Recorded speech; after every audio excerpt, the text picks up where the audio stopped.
पुण्यश्लोक छत्रपती श्री शिवाजी महाराज, धर्मवीर छत्रपती संभाजी महाराज, माँ तुळजा भवानी, जिजाऊ माता, भारत माता,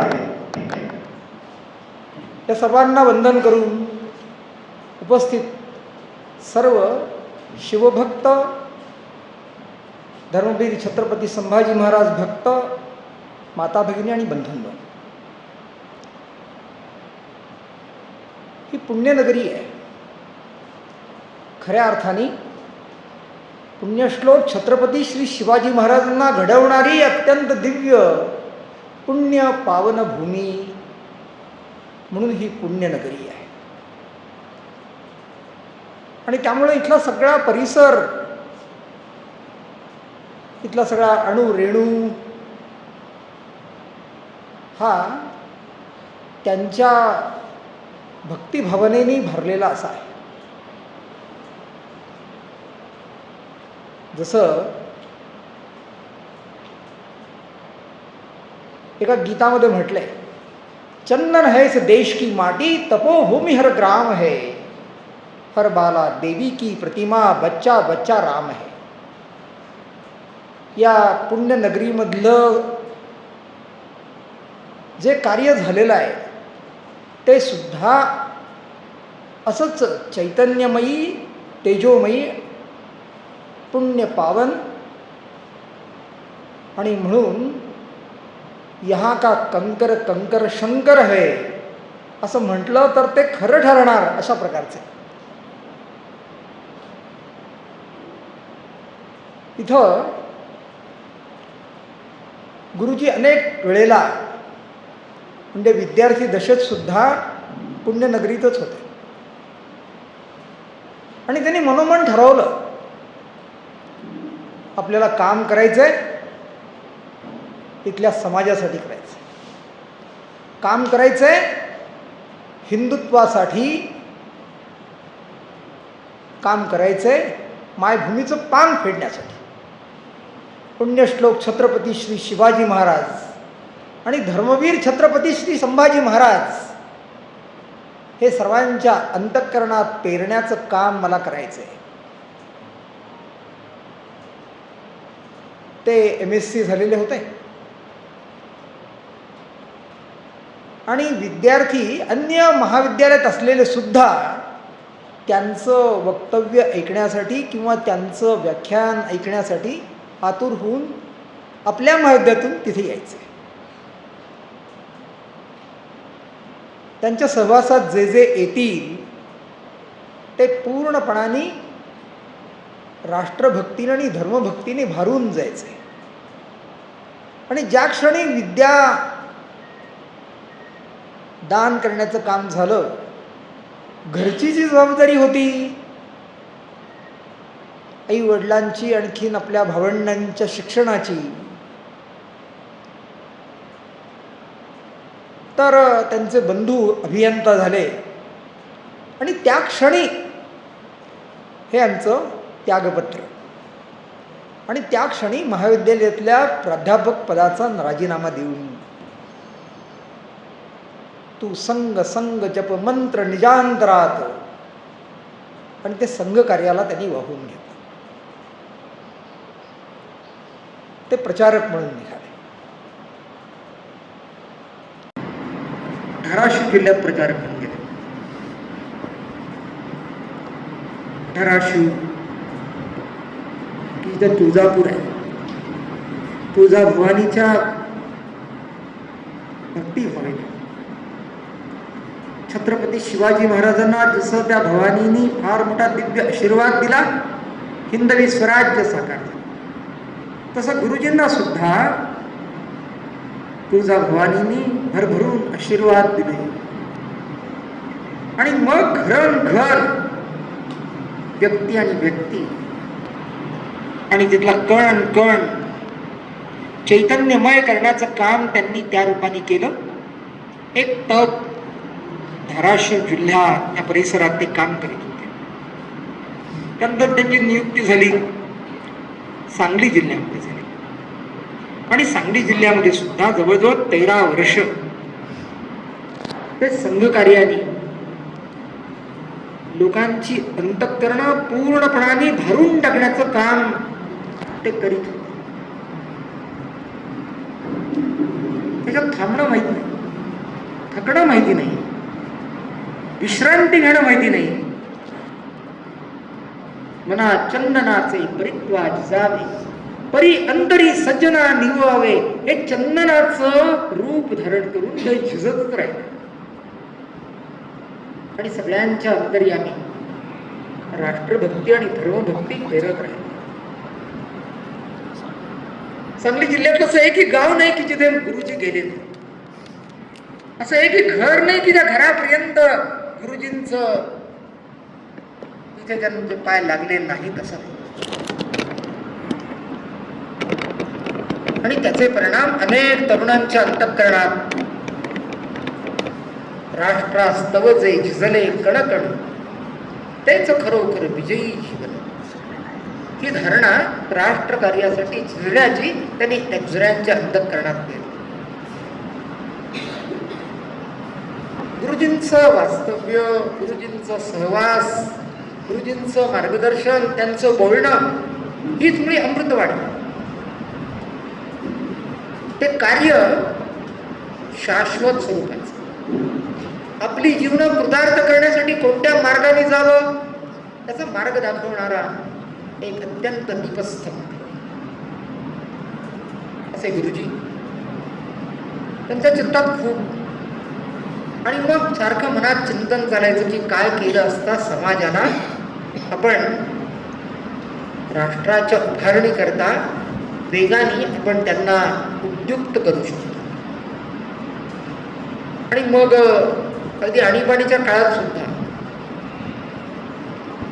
त्यांनी ठरवलं की पन्हाळगडाकडून विशाळगडाकडे जाणाऱ्या मोहिमेत आपण सगळ्यांना सहभागी करू. आणि मग 1975 साली एक मोहीम आहे. त्या मोहिमेमध्ये बाबासाहेब पुरंदरे मार्गदर्शन करण्यासाठी होते. आणि त्या ठिकाणच्या ती कशी भूमी त्यागमय आहे, शिवाजी महाराज हे कशासाठी आहेत आणि त्यांच्या जीवनातून आणि जगण्यातून राष्ट्र कसं उभारलं जाणार आहे याची जाणीव सगळ्या तरुणांच्या मनामध्ये निर्माण करण्याचं काम ते करत होते. तो शिवा काशी की जो स्वतःला शिवाजी महाराजांचं पाईक म्हणून घेत होता आणि शिवाजी महाराजांच्या सहवासाने तो पूर्णपणाने शिवमय झालेला होता. आणि त्यामुळं त्यांचे प्राण वाचण्यासाठी आपल्याला खरंच शिवाजी महाराज बनलं पाहिजे. आणि तो खरंच शिवाजी महाराज झाला. आपल्या प्राणाचं मोल देण्यासाठी तो झाला. आपले प्राण दिले की ज्याच्यामुळे महाराजांचा पाठलाग थांबला. पुढचं काम बाजीप्रभू, फुलाजी प्रभू त्यांच्याबरोबरच्या मावळ्यांनी केलं. आणि पावनखिंडीतला पवित्रतम अशा प्रकारचा तो परिसर, ते स्थान सगळ्यांची अंतःकरणं पावन करून राजगड, रायगड या मोहिमेमध्ये त्याची पुनरावृत्ती झाली. आणि गुरुजी जर अविश्रांत अथक काम करीत होते. आणि 1985 साली एक सांगलीमध्ये एक कार्यक्रम होता. सांगली जिल्ह्यातलं तर प्रत्येक खरं तर सगळा जिल्हाच मुळी चैतन्य विभोर होऊन गेलेला. आपण जे आता परिसरात आहोत जवळ तळजाईला शिबिर झालं. विराट हिंदू समाजाचं दर्शन. तळजाईचं शिबिर म्हणून ते प्रसिद्ध आहे. सांगली जिल्ह्याची 2 संख्या त्याचे 2 स्वतंत्र शिबिर इतकी मोठी संख्या द्यावी लागते. किंबहुना एक फार मोठा दबदबाच त्यांनी महाराष्ट्राच्या या शिबिरामध्ये गुरुजींनी निर्माण केलेला. अर्थात त्याचं कारण गुरुजींचं स्वतःचं जीवन पायपोसासारखं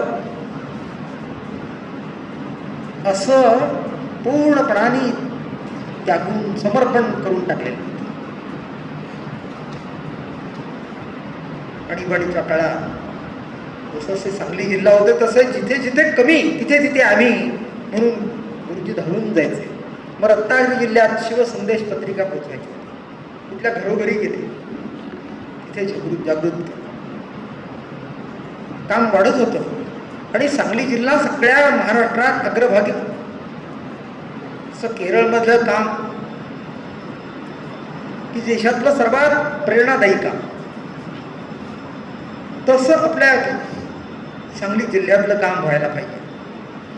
आणि त्यांच्या चित्तात होतं की सांगली जिल्ह्यात जवळजवळ 300 गावी शाखा व्हायला पाहिजे. त्यासाठी झुंजावातासारखं ते काम करीत होते. अनेक जण प्रचारक निघत होते, झोकून देऊन काम करीत होते. आणि गुरुजी सगळ्यांच्या पुढे आदर्श असायचे त्यागाच्या दृष्टीने. आणि त्यावेळेला त्या शिबिरामध्ये म्हणजे सांगलीमध्ये झालेल्या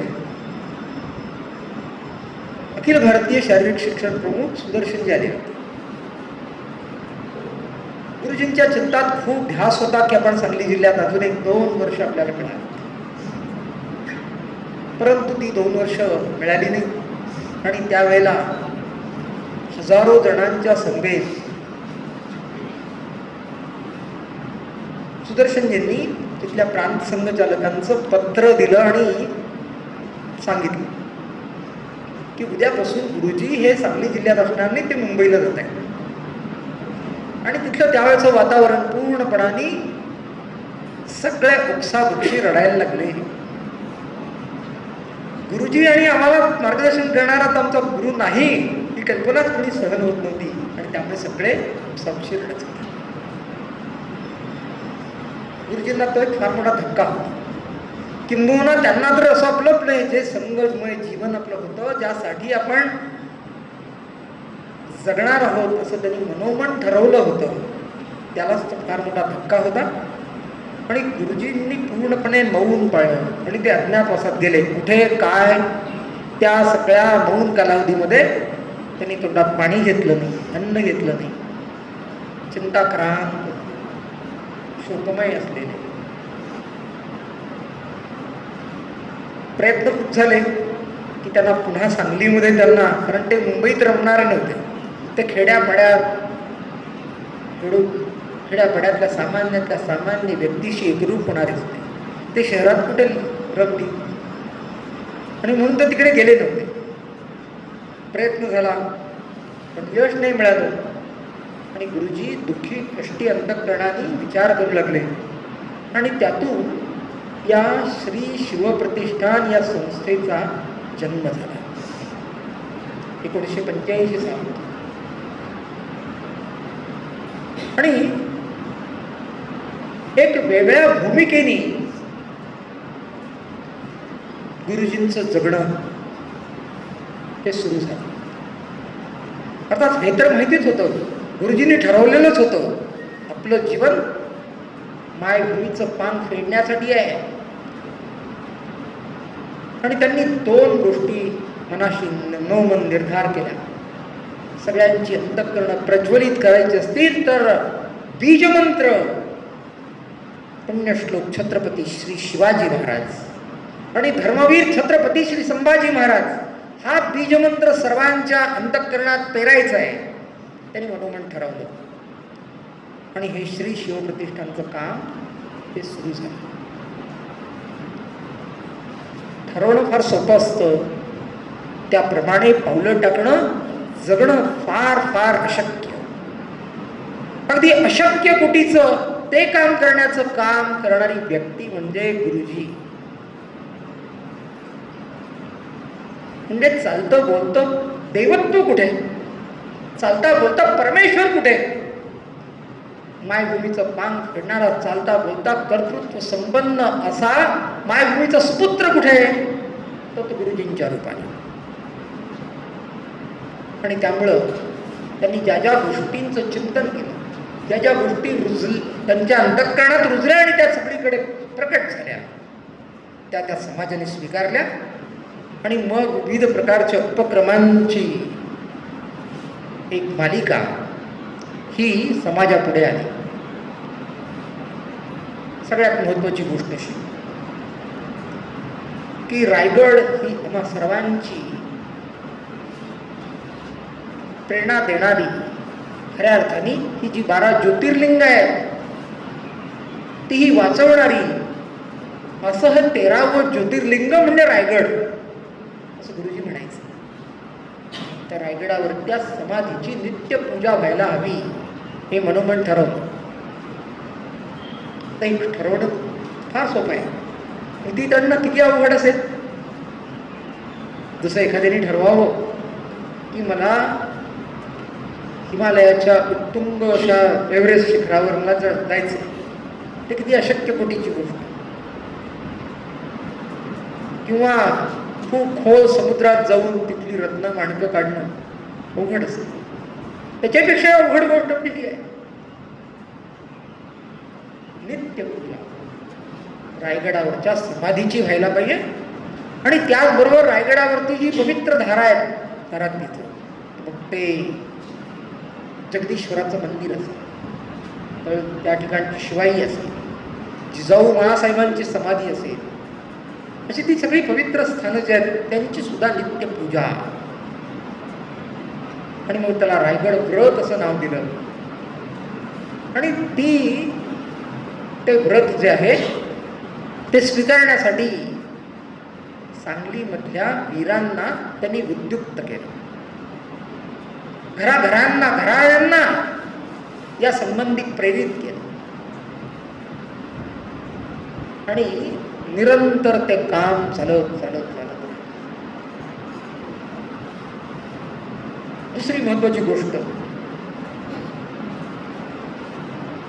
की या धरा तीर्थांचं महत्व हे आमच्या देशामध्ये अनन्यसाधारण आहे. जगात कुठल्याही गोष्टीला सामर्थ्य नसेल इतकं मोठं सामर्थ्य या देशाच्या दिव्य इतिहासाची जतन ज्या धरा तीर्थांनी केलंय, त्या धरा तीर्थांच्या दर्शनासाठी जायला हवं. यासाठी सारा समाज हा तरुण ज्या मायभूमी ज्यांना जन्म दिलाय त्यांच्या अंतःकरणात तो भाव पेरण्यासाठी त्यांना तिथे नेलं पाहिजे. तिथली माती, ती माती नाही आहे, ती प्रत्यक्ष अनेक वीरांच्या बलिदानातून, रक्तातून, त्यांच्या घामातून, त्यांच्या पदस्पर्शांनी पावन झालेली अशी ती प्रसाद रूप अशी ती माती. ती तोंडात गेली पाहिजे, तोंडातून शरीरात गेली पाहिजे, शरीरातून सगळ्या पेशींपर्यंत चैतन्याच्या रूपाने संचरली पाहिजे. आणि त्यातून धारा तीर्थ यात्रा या सुरू झाली.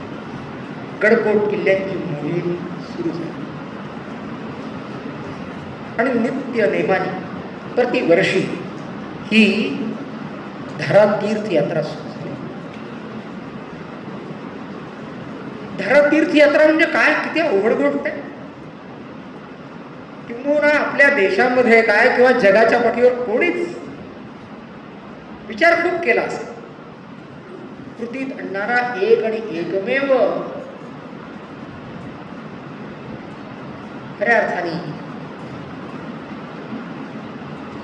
ज्याला वेड म्हणतो ते गुरुजींच्या रूपाने प्रकट. त्यांनी ते ठरवलं की हे सर्वांच्या अंतःकरणात पेरायचंय, मला धारा तीर्थ यात्रेला जायचंय. त्या खडतर यातना मला भोगायच्या आहे, मला ते अनुभवायचं आहे. मग मी त्यासाठी तानाजी मलुसरेंच्या त्या सिंहगडावर जाणार, मी मुरारबाजी देशपांडेंच्या त्या पुरंदरगडावरती जाणार, मी प्रतापराव गुर्जरांच्या ज्या ठिकाणी ते धारातीर्थी पडले त्या नेसरीच्या खिंडीत जाणार, जिथे जिथे शिवाजी महाराजांचे, त्यांच्या मोळ्यांचे, त्यांच्या वीरांचे पाऊल लागले तिथे तिथे मी जाणार.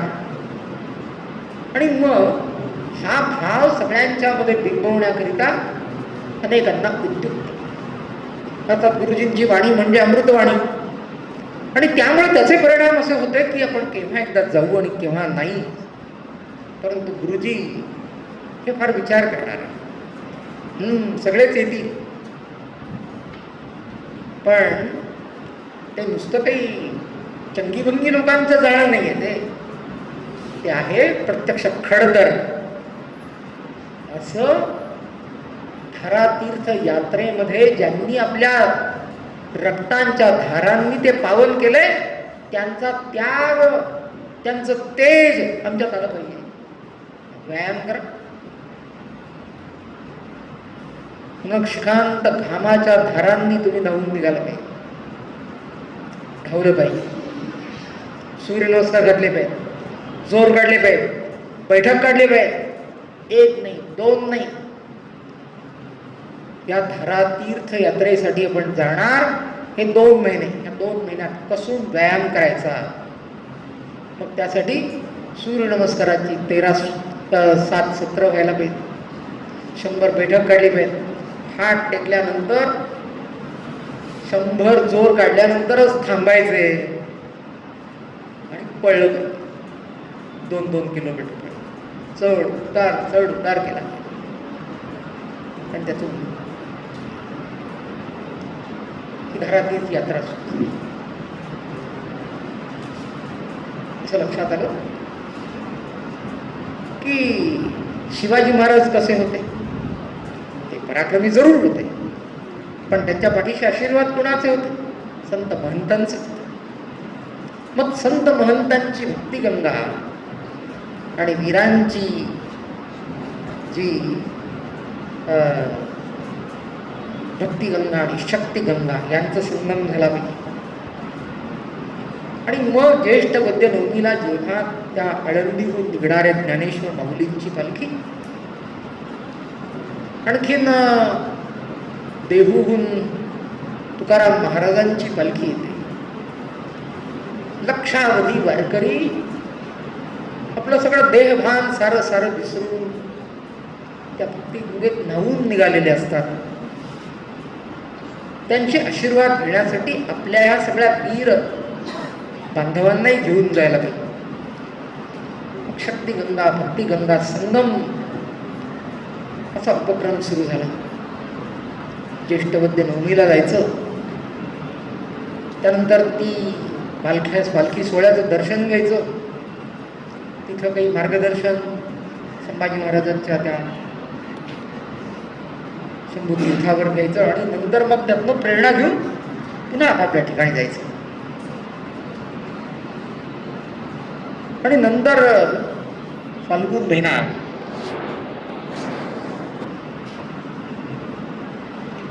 इतिहासाचा खरं तर अभ्यास अनेकांनी केला,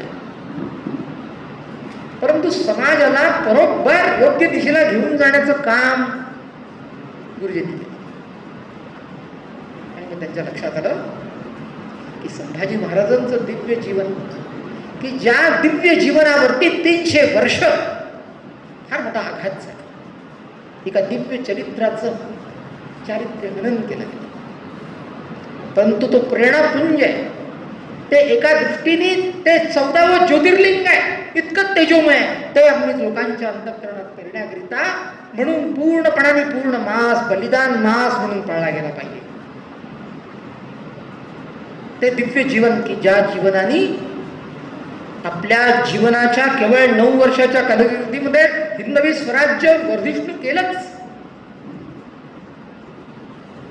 पण 9 वर्षाच्या कालावधीनंतर दुर्दैवाने जेव्हा शत्रूच्या ताब्यात ते जातात, त्यावेळेला सुद्धा आपलं जीवन अशा प्रकारे प्रस्तुत केलं की ज्याच्यामुळे मृत्यू सुद्धा थर थर थर कापला असेल.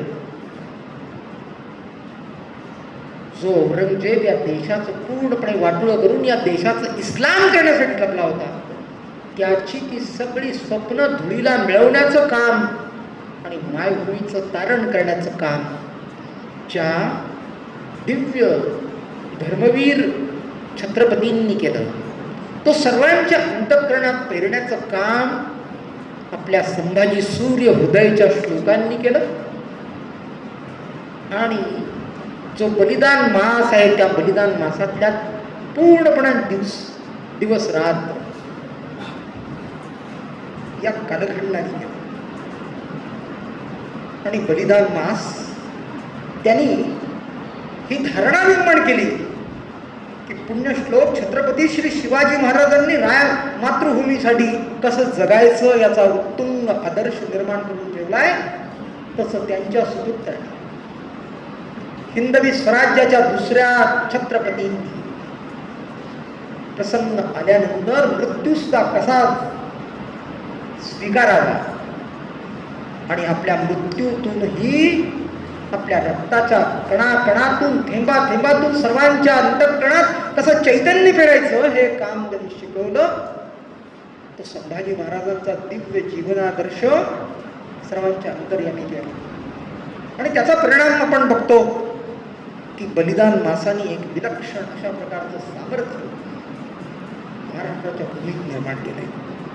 आणि आपण पाहतो आता दिल्ली काय, इंदोर काय, अगदी गुजरातमधल्या काही ठिकाणी, कर्नाटकातल्या विविध ठिकाणी, अगदी धारवाड, बंगळूर, बेळगाव, सगळ्या भागात कर्नाटकामध्ये, सर्व दूर अगदी बंगालमध्ये आणि जगन्नाथपुरीच्या भागात सुद्धा बलिदान मास होते. आणि मग ते आपण तुम्हाला सर्वांच्या अंतर्यामी केलं. गुरुजी असं लक्षात आलं की या सगळ्यांना प्रेरणा देण्याचं काम एका दिव्य वाङ्मयामध्ये आहे. बाबासाहेब पुरंदर यांनी की ज्यांच्याबरोबर अनेक वेळेला मोहिमांमध्ये जाण्याचा योग आम्हाला आपला भाग्यवंत, जसं लोहगड ते राजमाची यावेळचा आपण त्याचा अनुभव अभ्यासला. अगदी सुरुवातीला जेव्हा ती पहिली मोहीम झाली लोहगड ते राजमाची, पुढे भीमगड यावर्षी झाली. त्या लोहगड ते मध्यंतराचा मार्ग, मध्यापर्यंतचा मार्ग, त्यामुळे बाबासाहेब पुरंदरे बरोबर होते. आणि पुढचा मार्ग जो आहे तो राजमाची पर्यंतचा, की ज्यावेळेला गुनी दांडेकर म्हणजे आप्पा होते, ते मार्गदर्शन करण्यासाठी. या सगळ्या स्वतःची जीवन पूर्णपणाने अशी झिजवण्याची ज्यांच्यात क्षमता आणि सगळ्यांना प्रेरणा देण्याचं ज्यांच्यात सामर्थ्य, अशी थोर दिव्य युगपुरुष गुरुजींच्या आज्ञेमुळे ते त्या मोहिमांमध्ये आले आणि त्यांनी ते प्रेरले.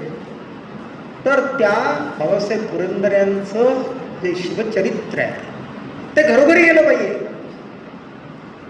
जसं आमच्याकडे ज्ञानेश्वरी आहे, गावागावामध्ये ज्ञानेश्वरी पारायण होतं. अगदी जवळजवळ 750 वर्ष त्या अमृतवाणीनी महाराष्ट्र घेऊन निघाला आणि सगळ्या संत महंतांची अंतःकरणं अगदी पावन होऊन गेली. त्याचं जसं सामर्थ्य वारकरी लोकांच्या मध्ये, तसं शिवचरित्राचंही सामर्थ्य सर्वांच्या अंतःकरणात राष्ट्रभक्तीचं चैतन्य पेरण्याचं आहे. आणि म्हणून तर घराघरामध्ये गेलं पाहिजे, म्हणून लक्ष घरामध्ये ते गेलं पाहिजे. यासाठी लक्ष शिवचरित्र लक्ष घरांमध्ये पोहोचवण्याचं काम. प्रत्येक ग्रंथाचं मूल्य केवळ 100 रुपये आणि 1,00,000 घरांमध्ये ते पोहोचवलं.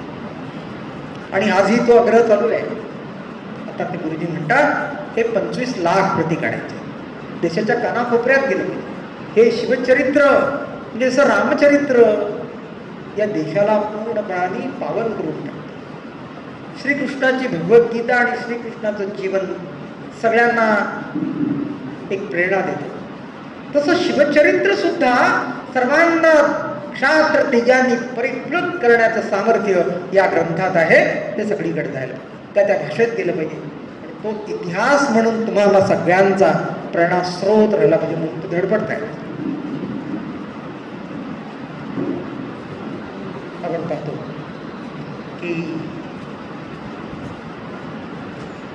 जे विविध उपक्रम आहेत त्या उपक्रमामध्ये आम्हाला अविश्रांत काम करण्याची सवय लागली पाहिजे. सारखे उपक्रम असतात. मग एक उपक्रम काय की दर पौर्णिमा आणि दर अमावास्या हे तुम्हाला साऱ्यांसाठी प्रेरणा स्रोत आहे. पौर्णिमेला हनुमंताचा जन्म झाला, तो आहेच आमचा प्रेरणा स्रोत. विवेकानंद म्हणायचेच की, किंवा समर्थ रामदास म्हणायचेच, सगळ्या तरुणांनी आपल्या अंतःकरणात हनुमंताला स्थान दिलं पाहिजे. मनोजवन्मारुतुल्य वेगम जितेंद्रियम बुद्धिमतां वरिष्ठम, तो हनुमंत पाहिजेच. पण त्या दिवशी त्याच तिथीला छत्रपती शिवाजी महाराज हे रायगडावरती मातृभूमीच्या कल्याणाचा विचार करीत करीत अंतर्धान पावले. अजूनही सगळी 12 ज्योतिर्लिंग मुक्त व्हायची आहेत. जो गंगेचा किंवा स्नानाचा मंत्र मी म्हणतो, गंगे यमुने चैव, त्या सगळ्या नद्या अजून मुक्त व्हायच्या आहेत. आमची सगळी धरा तीर्थ आणि सगळी पवित्र तीर्थक्षेत्र आणि सगळी ज्योतिर्लिंग ही सगळी परकीयांच्या गुलामीपासून मुक्त व्हायला पाहिजे. हे काम करावं म्हणून तो सांगून अंतर्धान पावले. ती पौर्णिमा जी आहे तुम्हा आम्हा सर्वांचा तो त्याग शिकवणारा ती तिथी आहे.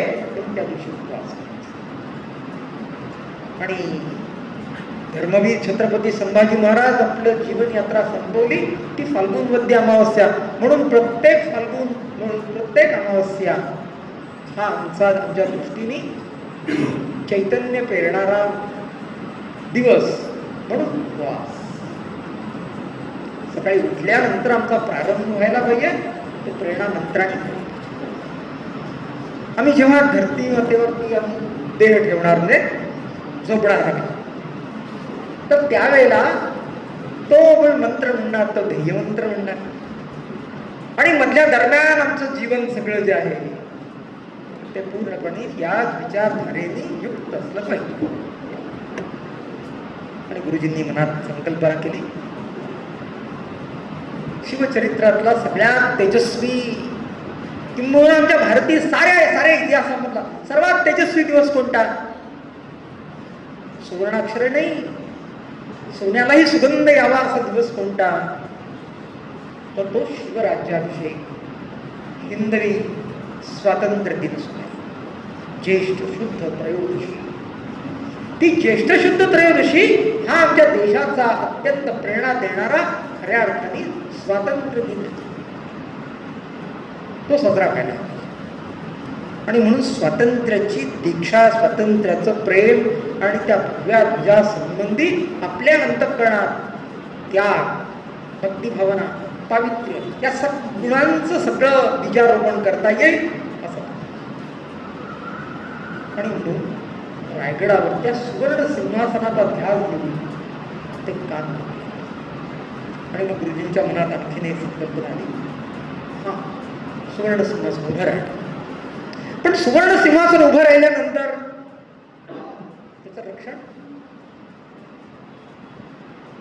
आणि शिवाजी महाराज ज्यासाठी जगलेत ते त्यांचं जीवनादर्श आमच्या अंतःकरणात कसा पेरला जाणार? पेरला जाऊन तसंच जगण्याची वृत्ती कशी निर्माण होणार? त्यासाठी एक संकल्पना पुढे आली आणि त्यात ते म्हणाले की आम्हाला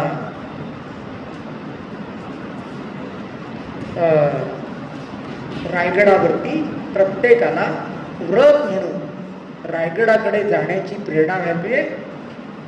आणि त्यासाठी जो एक व्रत म्हणून जे आपण सगळ्यांनी स्वीकारायचे ते रायगडाला जाण्यासाठी. तर त्यासाठी रक्ताच्या ठस्याने आपण स्वाक्षरी करू, त्याच्यासाठी जायचंय. काय म्हटलं त्याला गुरुजींनी? खडापहारा योजना. आणि त्या खडापहारा योजनेमध्ये प्रत्येक दिवशी 10,000 जणांची तुकडी जायला हवी. 10,000 गुणून 365 ही कमीत कमी संख्या. इतकी प्रचंड संख्या. आणि उद्देश काय? जे जे त्या दिवशी जाणार उर्वरित 364 दिवसामध्ये त्यांनी ज्यासाठी आपण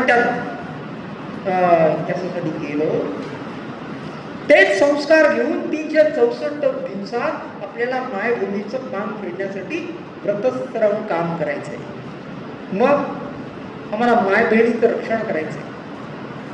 त्यासाठी आमच्या हातात खड्ग धारण करून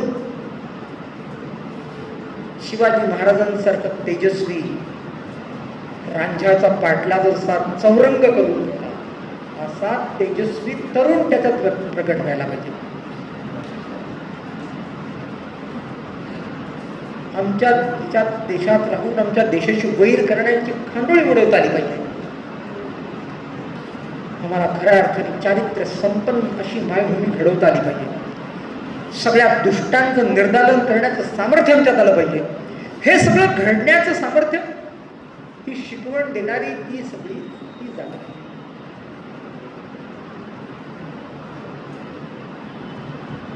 आणि याच्यासाठी म्हणून खडापारा योजनेसाठी आपण सगळ्यांनी सहभागी व्हायला पाहिजे. म्हणून ही यंत्रणा उपक्रमामागून उपक्रम गुरुजी देत राहिले.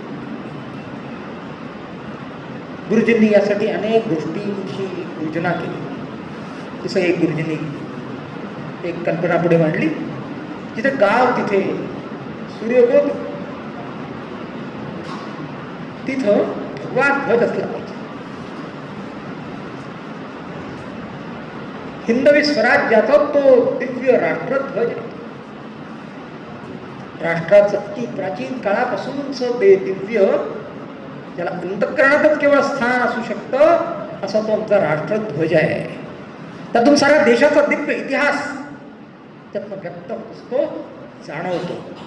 तो गावोगावी असला पाहिजे आणि दर पौर्णिमेला आणि दर अमावस्येला त्या ठिकाणी आलं पाहिजे. दर पौर्णिमेला तिथे विवेक सभा व्हायला हवी.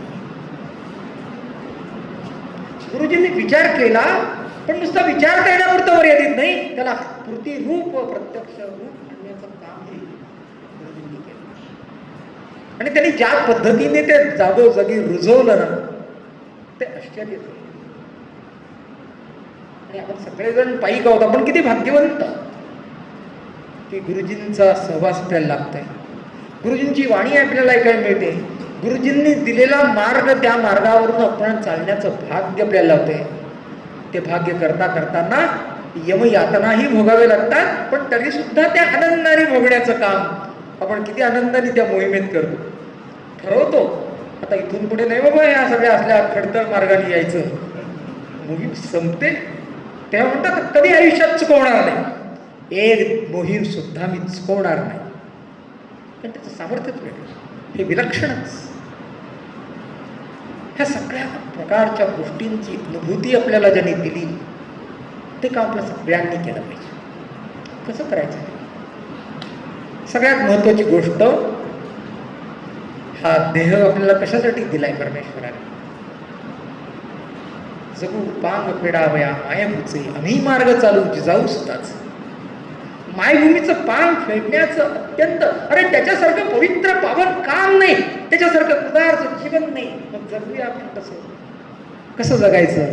गुरुजींच्याकडे आठवण केली तरी, गुरुजींना केवळ आठवलं तरी आपल्याला कळतं. आणखीन काही फार सांगावं लागत नाही, काही वाचावं लागत नाही. चित्तात ठसून राहतं, कृतीत उतरतं. आणि मग हे करण्याकरिता मग हे सगळं विसरू की काय असं वाटतं तेवढ्यात येतो नवरात्र येतं. आणि नवरात्रात सगळे एकत्रित जमतात. तुळजाभवानी पुढे येतात. लगेच शिवाजी महाराज आठवतात. तुळजाभवानी त्यांच्या हातात शस्त्र देते आणि म्हणणं कळत, अरे ते शस्त्र महाराजांना दिले, त्या आईनी एवढीच का दिलंय? त्या मातृभूमीचं रक्षण करण्यासाठी, माता भगिनींचं रक्षण करण्यासाठी, या मायभूमीचं पांग फेडण्यासाठी दिले ना. आम्हाला तसंच तेजस्वी म्हणा. शिवाजी महाराज दौडले, झुंजले, अविश्रांत झुंजले. दौड करीत असताना न कळत प्रत्येक पाऊल पडतं ती दौड होते, घामे घूम मन होत असतो. आणि जणू काही त्या घामाच्या धारा जशा असा तसं अनेक सद्विचारांची पेरणी सुद्धा आज किंबहुना त्या धर्मबिंदूच्या मुळे ते संस्कार आतमध्ये रुजतात, फलद्रूप होतात असं आपल्या लक्षात येते. आणि मग आमची पावलं सत्कार्यासाठी, सत्कृत्य करण्यासाठी आपण उरलो त्याची जाणीव होते. आणि मग ते बलिदान मास हे तो जो नवरात्रातला दौडीचा कार्यक्रम होतो. दौडीचा कार्यक्रम करीत असताना ज्योत कुठून आणली जाते, किंवा याच्या वेळेला फाल्गुन महिन्यातली जी ज्योत आणण्याचा कार्यक्रम असतो, कुठून आणली जात असते ज्योत, तिची ज्योत येते. तसं नवरात्रात सुद्धा एका तीर्थयात्राकडून दुसऱ्या तीर्थयात्रेपर्यंत ज्वाला आणण्याची पद्धती असते. याच्यातून समाज, तरुण त्यांची मनं ही प्रज्वलित होत असतात. आणि ते काम यशस्वी करण्यासाठी गुरुजी ज्या पद्धतीने काम करतात ती पद्धती अवलंबली पाहिजे. उदाहरणार्थ हा नवरात्रातला ही दुर्गा माता दौड यशस्वी व्हायला पाहिजे. तर जागोजागच्या बैठकी व्हायला पाहिजे. बैठकीमध्ये काय करायचं, तिथलं वातावरण पूर्णपणे निर्मळ असतं. एवढी सुद्धा निंद्य गोष्ट असता कामा नये. आज आमचा तरुण आपल्या सगळ्या चांगल्या गोष्टींची विकृती कशी करायची त्यात पटायची. उदाहरणार्थ गणेशोत्सव आमच्या लोकमान्य टिळकांनी सार्वजनिक रूप आणलं, त्याचा धांगडधिंगा करून टाकला. हे गुरुजींना मान्य असते. आणि म्हणून त्यांनी पूर्णपणे जिथे त्याग, जिथे तेजस्विता, जिथे पवित्रता आहे त्याचं दर्शन घडलं पाहिजे. समाज आमची बांधणी त्यातनं घडत असते. यात कुठेही धक्का पोचता कामा नये यासाठी अत्यंत धडपडणारे गुरुजी. त्याला वेदना कशाच्या, समाज चांगल्या गोष्टीसाठी म्हणून एकत्र येतोय, परंतु धंगडधिंगा घालतोय, नाचतोय, तर डॉल्बीवरती हे करतोय आणि मूळ जे आहे ज्यासाठी हे करतोय त्याचाच विसर पडतोय. त्याच्या चित्तातून धर्म जातोय, त्याच्या चित्तातून देव जातोय, त्याच्यातून राष्ट्र जातोय आणि त्याच्यात फक्त कर्मणूक येते. मान्य. आणि म्हणून ज्या बैठकी होतात त्या बैठकीमध्ये साकल्याने नीट विचार, आमच्या सगळ्या शक्तीचा उपयोग, आमच्या सगळ्या संघटनेचा विचार, आमच्या सगळ्या एकत्रीकरणाचा विचार, माझा देश बलवत्तर व्हायला पाहिजे. गुरुजींची झेप कुठेपर्यंत आहे, गुरुजी काय म्हणतात. गुरुजी एक फार फार दिव्य असा संत आहे. तो संत हिंदू धर्माचं काम करण्यासाठी, हिंदू राष्ट्राचं काम करण्यासाठी, त्या हिंदू भूमीचं कल्याण साधण्यासाठी तो आहे. शंकराचार्यांची अत्यंत विराट अशी सामर्थ्य क्षमता त्याच्याकडे आहे. शिवशंकरांचं तांडव नृत्य त्यांच्याकडे आहे.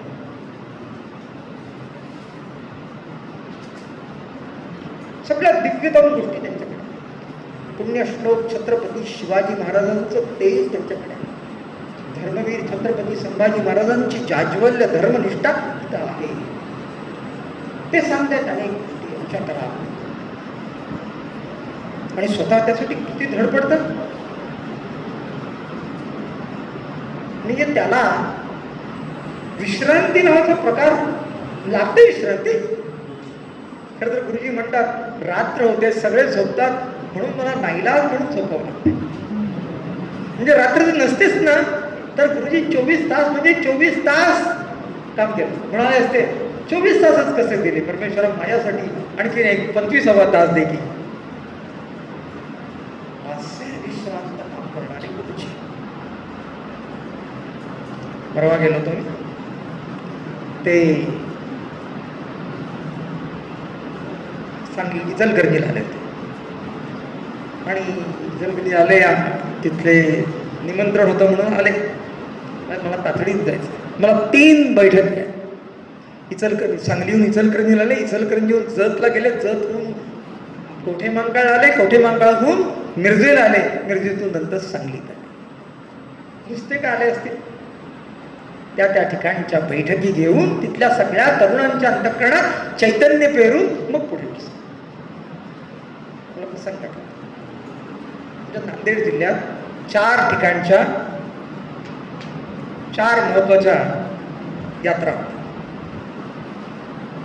गुरुजी 16 ठिकाणी केली. त्यानंतर धाराशिवची बैठक केली, त्यानंतर तुळजापूरची बैठक केली, त्यानंतर सोलापूरची बैठक केली आणि रात्री ते गाडीत बसले. गाडी निघाली सांगलीला. 4:30ची वेळ होती. कोठे मंकाळच्या जवळ पोहोचले. त्या गाडीत 43 प्रवासी. सगळ्यात कोण दमले असतील? गुरुजी दमले असणार सगळ्यात. एवढा प्रचंड काम, एवढ्या सगळ्या अगदी तो मराठवाडा सगळा पिंजून काढला. नंतर इकडे सोलापूर पर्यंत सगळं चैतन्यमय गेलं आणि त्याचा कोठे मंकाळला 4:30ला पोहोचला.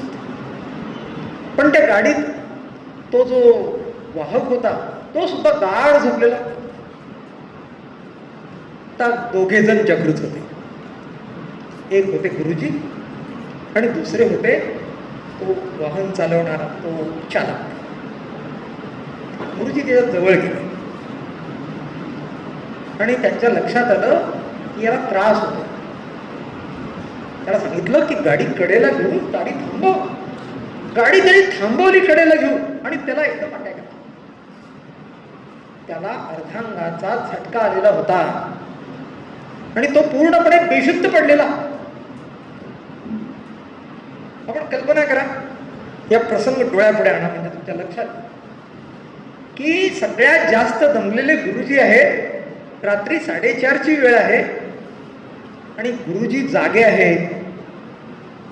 ज्याच्या हातामध्ये सगळ्यांचे प्राण आहेत तो चक्रधर, त्यालाच मुळी झटका येणार आहे. त्याच्या अगोदर त्याला ते कडेला घेऊन थांबवतात आणि त्याला झटका. गुरुजींनी अत्यंत वायुवेगाने दुसऱ्यांच्याकडचा भ्रमणध्वनी घेतला.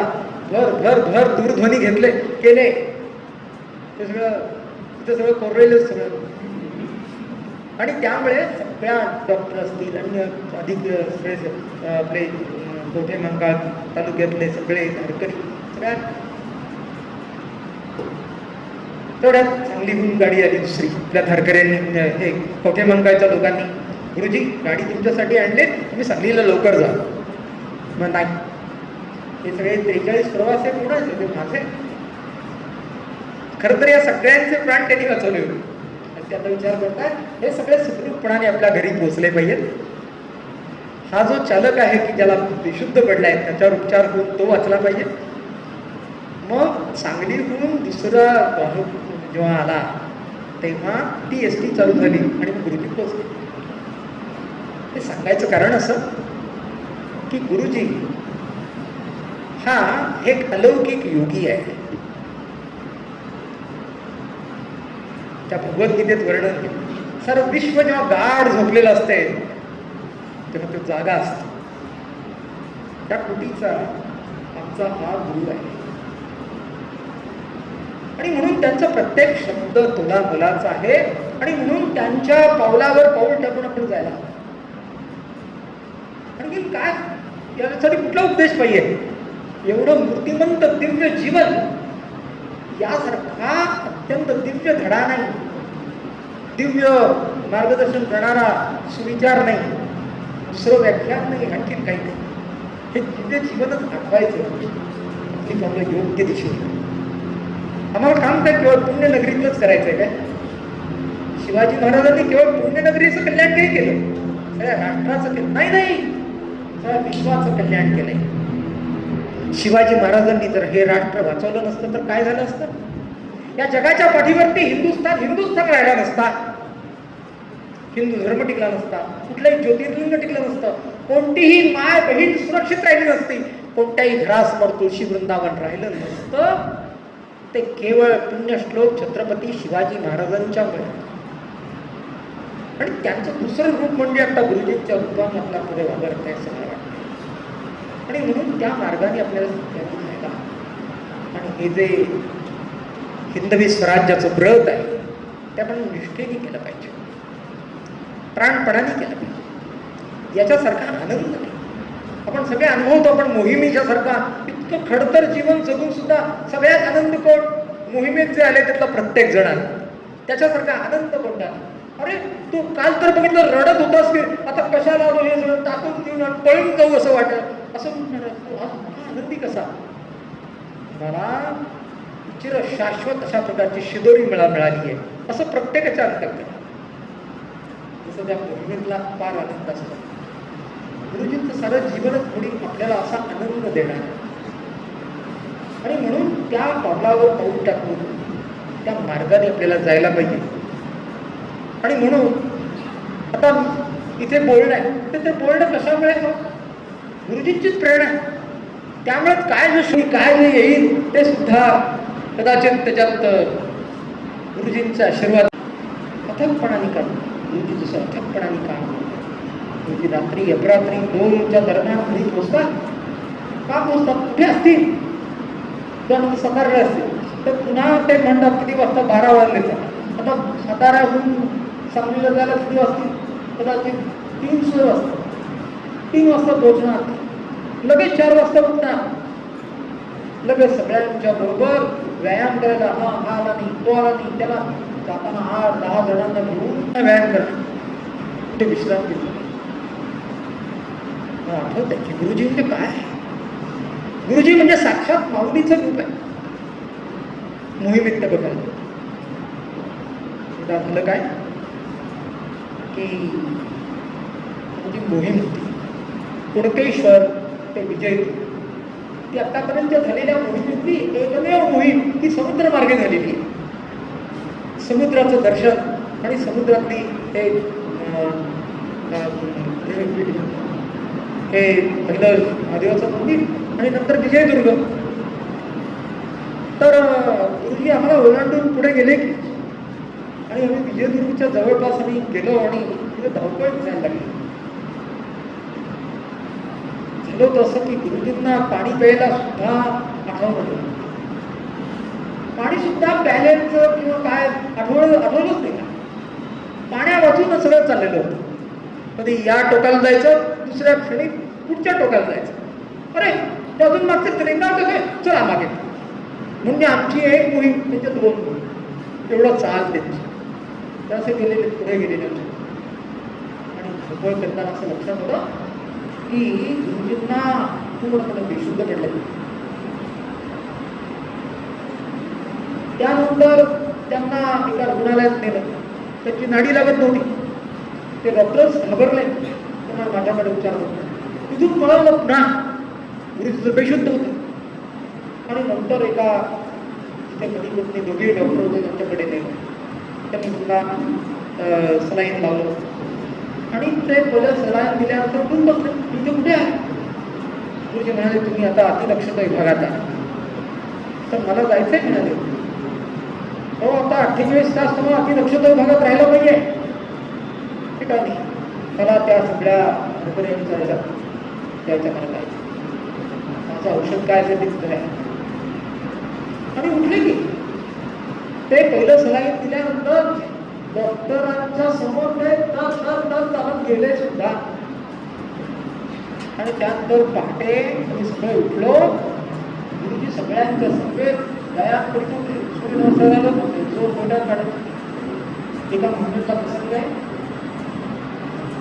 की ज्या प्रसंगामध्ये आम्ही सगळे येऊन झोपतो आणि गुरुजी मात्र झोपायला तयार नाही. सगळे गुरुजी गुरुजी तुम्ही झोपा, विश्रांती घ्या म्हणत होते. झालं तसं 200 जणांची ती हरवली. त्या मोबाईल नावाचं यंत्र सुद्धा नव्हतं आणि त्यामुळं त्या मोहिमेत कुठे कोण काय आहे हे कळत नव्हतं. ते पुन्हा संदेश पोहोचवण्याची यंत्रणा नव्हती. आणि 200 जण पूर्णपणे मार्ग चुकून कुठेतरी अज्ञात स्थळी होते. गुरुजीला त्याची चिंता. आणि पहाटेचे साधारणपणे 2 वाजले तरी अजून काही झोपता लागत नव्हतं. गुरुजी अस्वस्थरित्या एरगारा काढतात. जसं एखादं लेकरू हरवल्यानंतर आई अस्वस्थ होती तसं. आणि नंतर मग गुरुजींच्या वेळेला असं लक्षात आलं की दूर अंतरावरती डोंगरामध्ये दाट झाडीच्या जंगले काहीतरी होणारे असे दिव्यांचे विजेरी, त्या विजेरीच्या रूपाने काहीतरी प्रकाश दिसले आणि गुरुजींच्या एकदम लक्षात आलं ती घेतलं पाहिजे. मग इथून एक तुकडी पाठवली आणि त्या सगळ्यांना घेऊन ते पुन्हा त्या ठिकाणी मुक्कामाला घेऊन आले. पावणेचार वाजले विश्रांती आणि झाली विश्रांती. हे आईचे हे हृदय कसे आईचे आनंदही रडते नाथ कसे कडखा शत्रू थर कापला पाहिजे. औरंगा सुद्धा तो गुरुजींच्या समोर असताना त्याच्या दृष्टीने जळून दिसत जातो. जेवढी तेजे मिळतात त्या प्रणाली जेवढी प्रेम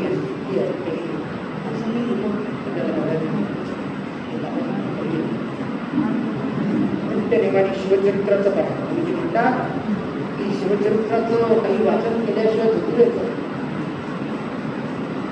ते सगळ्या दिलेले जे काही जीवन व्रत आहे मार्ग आहे ही सगळी हिंदवी स्वराज्य व्रत म्हणून आपण घालूया आणि आपण असं काम करूया की जे गुरुजींच्या छटा ते सगळं या देशाचं काम केलं, या देशाच्या सगळ्या समस्यांची उत्तरं तिथे आहेत असं म्हणतात. तर ते आपण करूया आणि ही सगळी जी संकट आहेत या मायभूमीच्या काळात ते विश्वची माझे घर पैसी होती जयाची सोड तो अखंडंतो विश्वमार्य भंडार्य भारतीय विचारता किंवा सर्वे स्थिर संतु सर्वे संतु निरामय ही विचारधारा जगभर पसरायची असेल तर त्यासाठी हिंदू धर्म, हिंदू संस्कृती आणि हिंदू राष्ट्र त्यासाठी मार्ग श्री शिवप्रतिष्ठान जे व्रत घेऊन जो बीजमंत्र पेरून शिवाजी महाराज संभाजी महाराजांचं बीजमंत्र सर्वांच्या अंतर्गत येण्याचं काम श्रद्धे विश्रांत करतात आणि आनंदाने करतो. अपूर्ण राजस्थानाला क्षमा करावी. आपण जिवंत आहोत. गुरुजींसारखा समर्थ गुरु आपल्याला लाभला. आपण सगळे त्या गौरवाकडून चालत राहूया. परमेश्वर निश्चित दुर्गा भवानी निश्चितपणे वेळ देईल. भारत माता की जय. वंदे मातरम.